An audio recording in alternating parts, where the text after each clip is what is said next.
بسم الله الرحمن الرحیم. هغه مدرسین او طلباء کرام چې د یو ښه تقریر کولو شوق لري،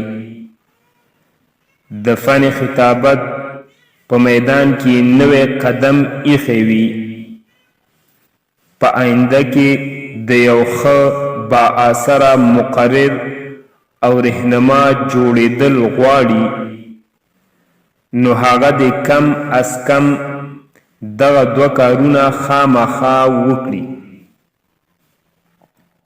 اول، د یو ښه تقریر کولو لپاره ښه مطالعه او ښه مواد راجمع کول.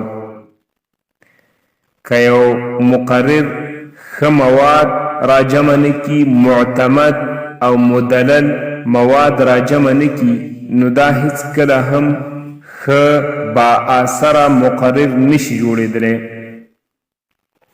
دویم، دا کمه مطالعه چې کړې ده او کم مواد راجمع کړي دي، د دې تمرین کول.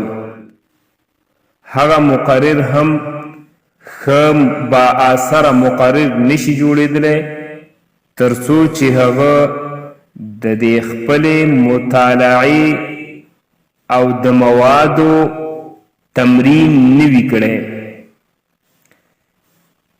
د تمرین کولو نن سبا درې آسانه طریقې دي. اوله طریقه دا ده چې انسان خپلې مخې ته شیشه کیږدي او د چې کوم تقریر تیار کړی دی، کم بیان تیار کړی دی او کم مواد راجمع کړي دي، دغه تقریر د شیشې مخې ته وکي چې کم الفاظ د خپله نه خوښېدل، نو هغې الفاظو نه دی په تقریر کې ځان وساتي. دارنګې د بدن کم حرکت چې د ده نه خوښېده، نو د هغې نه دی هم بیا په تقریر کولو په وخت کې ځان وساتي. دویمه طریقه د تمرین دا ده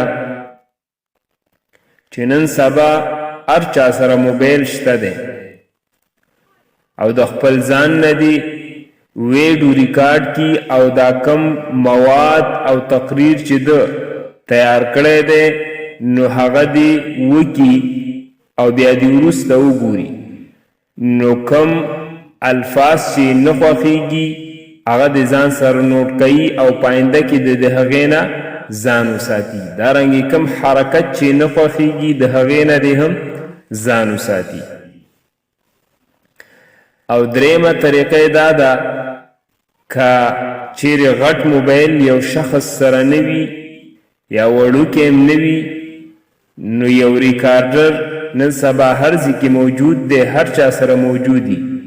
یو ریکارډر دی پیدا کی، نو په هغې کې دی دا خپل بیان وکي او بیا دی وروسته دا خپل بیان واوري. کم الفاظ چې نه خوښېدل، کمې جملې نه خوښېدلې، نو هغه دی بیا په آینده کې په تقریر کې نه کوي.